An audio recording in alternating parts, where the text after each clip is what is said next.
सवाल ये है कि पोर्नोग्राफिक कंटेंट देखने से इंसान के दिमाग पे क्या असर पड़ता है। सबसे पहली बात तो ये जान लें कि जब भी इंसान पोर्नोग्राफिक कंटेंट को देखता है तो उसके दिमाग में केमिकल रिलीज होता है जिसको डोपामीन कहते हैं। Dopamine is also known as the feel good chemical, it's a neurotransmitter. और होता क्या है कि ये जनरली आपको अच्छी फीलिंग्स देता है, यानी feelings of bliss, euphoria and so on. लेकिन अगर ये केमिकल बहुत ज़्यादा हो जाए, जिस तरह के पॉर्न एडिक्ट्स को हो जाता है, बिकॉज वो बहुत ज़्यादा सप्लाई ऑफ डोपामीन रिलीज होना शुरू हो जाती है, तो it can cause Parkinson's, Alzheimer's, even schizophrenia तक बात पहुंच सकती है। और बाइपोलर डिसऑर्डर भी इसके साथ केसेस रिलेटेड हैं। And worst of all, it will cause intense feelings of sexual desire, जिसकी वजह से एक इंसान जो है वो ऐसे काम भी कर सकता है जो कि कभी भी इमेजिनेबल नहीं थे। जो हमने पहले भी इसके बारे में बात की थी कि जो हमारे सामने आए दिन केसेस आते रहते हैं लोगों के साथ ज्यादतियों के, बच्चों के साथ तशद्दुद के, and so on and so fourth, उसके पीछे पोर्नोग्राफिक इंडस्ट्री का बहुत बड़ा हाथ है। सो जब भी इंसान किसी भी चीज़ के बारे में हद से तजावज़ कर जाता है ना, जो अल्लाह ताला ने एक रिश्ता बनाया हुआ है हस्बैंड वाइफ का, जब इंसान उससे निकल कर पॉर्न एडिक्शन की तरफ चला जाता है तो फिर high quantities of high amounts of dopamine उसके दिमाग के साथ ये सारा कुछ कर सकती हैं और इंसान जो है डिफरेंट किस्म के साइकोटिक बिहेवियर्स के अंदर इन्वॉल्व हो जाता है।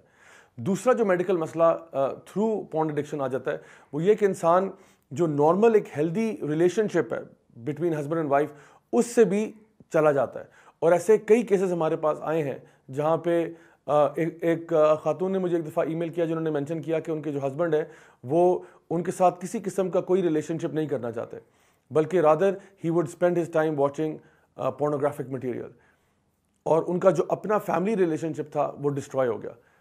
इंसान शायद कभी ये सोचता है कि अगर मैं इस किस्म के बिहेवियर में आ जाऊंगा तो I will be able to control myself, मैं अपने आप को कंट्रोल कर लूँगा, शादी हो जाएगी, सब ठीक हो जाएगा। जान लें शादी हर मसले का हल नहीं है। Sometimes you have to quit the addiction first before you get married, because ऐसे दर्जनों वाक़यात और केसेस हमारे पास आए दिन आते हैं जहाँ पे ये प्रॉब्लम नज़र आता है कि पॉर्न एडिक्शन की वजह से शादियाँ तबाह हो रही हैं। लोगों को अपनी वाइफ में वो इंटरेस्ट नहीं रहता बिकॉज उनके लिए रियलिटी जो है उससे वो डिस्कनेक्ट हो चुके हैं और अब किसी और दुनिया में। और सबसे बड़ी बात यह कि डोपामीन रिलीज से क्या होता है कि यू ऑलवेज कीप वांटिंग मोर।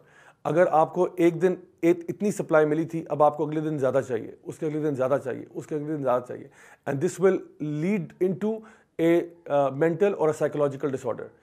इसीलिए ये ऐसा ड्रग है जिसमें थोड़े से इंसान का गुजारा नहीं चलता। इंसान आमतौर पे क्या होता है कि जो सॉफ्ट पॉर्न जिसको बोलते हैं वहाँ से स्टार्ट करता है और फिर चलता जाता है until they go into very very obscene, vulgar and frankly speaking disgusting types of behaviour, जो कि शायद इस वक्त मुझे बताना भी जो है ना मुनासिब ना हो। तो ये हैं कुछ मेडिकल जो उसके साइड इफ़ेक्ट्स हैं of having porn addictions.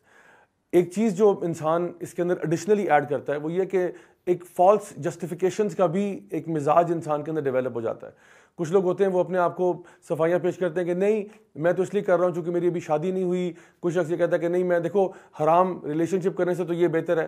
Please अपने आप को फॉल्स जस्टिफिकेशन ना दें।